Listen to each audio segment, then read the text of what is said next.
Today we're going to learn about a complete graph. Graphs are ways of displaying and comparing information, and we'll be learning a lot about graphs, and I'm sure you've seen them before. A complete graph has the following characteristics.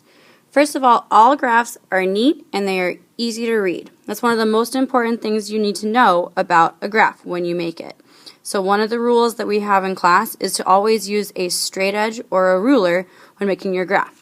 As you can see here, I'm using a ruler to help draw one, but if you don't have a ruler, the side of your book will do, anything that is a flat object. Also notice that this is one thing that our graph paper will help us with, is making sure that we try to draw straight lines. The units or numbers, in this case there's numbers here on this axis and numbers here on this axis, are clearly labeled. Also, you need to pay attention that they have equal intervals. That means that the spaces in between are all equal. If you look at this axis here on the bottom, the x-axis, you'll see that every little mark, 1, 2, 3, 4, and then I labeled the 5. So that means each one is worth one space. Up here, though, is different. 0.5, then 1, 1.5, 2, 2.5, 3. So these have different intervals, but they're all still equally spaced. The axes are labeled with words that clearly explain the numbers on the axis.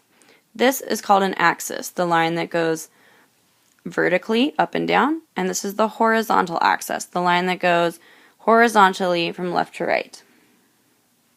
Notice they do have titles. This one is age in years, and this is height in feet. So that explains what each axis means.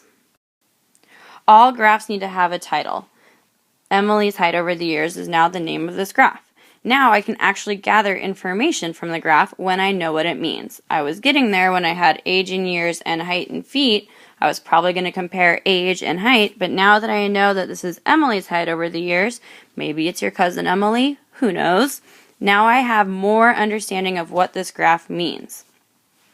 If you have more than one symbol, in this case just dots that indicate Emily's height at age. So at age 4, it looks like she was about 2 3/4 feet tall.